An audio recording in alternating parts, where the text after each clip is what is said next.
And hello everybody, welcome to another Poksaur mini episode. Just very busy. I'm not going to say much about, I don't know how many people actually pay attention to these openings, so let's just start the video. The dinosaur we will be covering in this video, and I know this is not the correct way to pronounce it, but blooming heck, it's really difficult to pronounce, so I'm going to call it Scansoriopteryx. I do not care. It's a tongue twister. Scansoriopteryx. The blooming heck, did I just say that right? I'll draw up. Let's just go. The first specimen of Scansoriopteryx was first obtained from private fossil dealers, who didn't record the exact geological date the fossil was found. However, it is likely from the Yixin Formation in China. This fossil specimen, which is the only one described, was a juvenile. The size of the adults remain unknown. However, some believe Scansoriopteryx already has an adult form discovered. A few months before Scansoriopteryx was named, Epidendrosaurus was described online, but was not named in print until after Scansoriopteryx was officially named. However, the ICZN sided with Scansoriopteryx being its own genus, as they didn't recognise the validity of the online sources of Epidendrosaurus. This led to some confusion whether or not Scansoriopteryx was a synonym of the genus Epidendrosaurus or even a juvenile. However, Scansoriopteryx has another controversy under its belt, of whether or not it was a close relative of the birds. Scansoriopteryx had some similarities to birds. From looking at its feet, it lived an arboreal, aka tree-dwelling, lifestyle. The fossil specimen had feathers on its fingers and a fan on the end of its tail. A long tail. However, there are some unusual traits that this dinosaur had, which sets it apart from other theropods. While possessing an elongated finger, it was the third finger that was the longest, while the other theropods had their longest finger being their second finger. This finger could have been used as a wing membrane, much like the Yuki. Not only that, but the feathers were on their second and third fingers, while theropods only had feathers on their middle fingers. Their hip bones were forward pointing, which is a trait that is more common in primitive theropods. Birds, however, had their hip bones facing either downward or backward.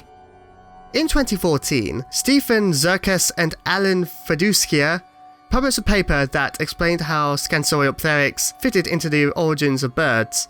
Despite this raised more questions such as where do we draw the line between dinosaur and bird, which is quite a blurry line as it is. However, it is still considered a relative of the birds. This is the last fact, as I didn't know where to place it in this video. Scansoriopteryx had 12 teeth, the front being larger than the teeth at the back of their jaws. The lower jaw bones have been fused together. This is a feature that's only known in the Oviraptorosaurs. I feel that most of the information was more about what Scansoriopteryx is, and less about what it was like, although they may be connected now that I think about it. I can't think of what to say except I'm curious how this would look like when its feathers were coloured and if this dinosaur actually had wings. Also, if I did put a counter, how many times have I pronounced it wrong?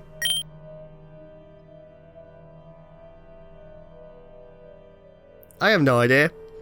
You'll probably be laughing at me right now, or you're probably applauding me. Hopefully it's the latter.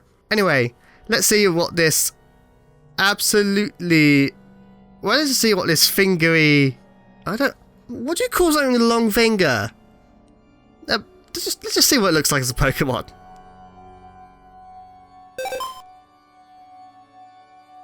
Czerktyx are able to survive due to their ability to hide in treetops and shock any flying Pokemon that dare draw too close.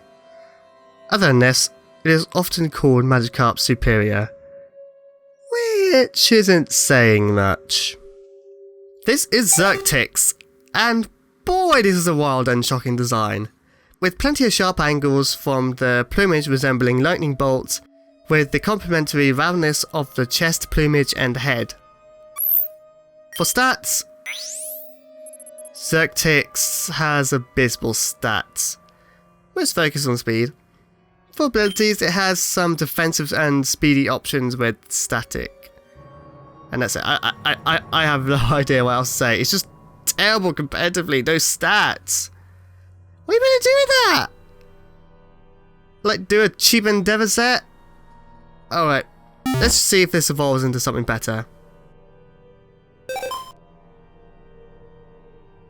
Yuamgu stalk their prey by lingering around, releasing an electric pulse that causes their victims to become lightheaded. When the unfortunate souls eventually lose all sanity, Yuamgu strikes. Ooh, the dark entry is something I'm proud of. And I made that up on top of my head, kind of. I mean, I wrote it on top of my head.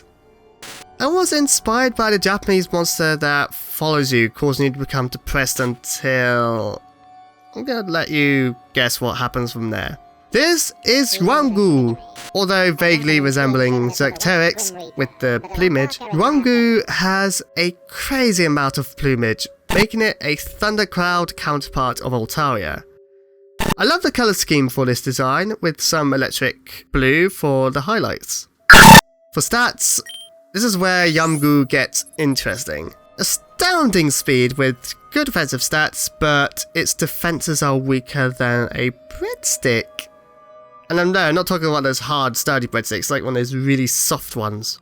Anyway, for abilities we have Levitate, making Yuamgu immune to ground moves, unless under certain circumstances. For moves, there are plenty to choose from. I even added Eerie Terrain as I just like the move that I made up. My advice, just sweep like there's no tomorrow, and if you need to switch out, Vault Switch as you covered.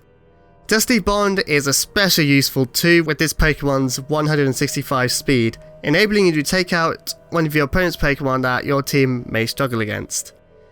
There is Boost for recovery and Toxic and Thundershock to weaken your opponents. Yuamgu, I feel, can work on any team, but can pair up well with a ground type in doubles, especially Lightning Rod ground on if this has discharge. Thank you again to Ajentkajj for doing these designs for the... well, for this video. And thank you for the shinies as well. A ghostly purple with a bright pink. Plink? Bright pink for electric typing. If you guys want to see more from this artist, link is in the description below. Or links, depends how many they want me to put. Oh, sorry. I apologise for the lack of activity. A lot has been happening, including me being lazy, and there's many art projects I'm working on and video projects, but there's a lot of stuff that's been happening in real life which either breaks my concentration physically by taking me away from my work, or just concentration wise. So I just wanted to wait till I get really focused. Anyway, I need to get some rest. Just been feeling really tired lately. So I'm just gonna wrap this up quick. If you like to support this channel and get some extra perks, then please check out my Patreon. The minimum payment is $1, and you can see that perk right on top of my head, hopefully. Or is it to the right of me? Where was that? And if you do like to see more from me just in general, then please check out my social media. If you like this video, please give it a thumbs up, and if you want to see more from me in the future, don't forget to subscribe.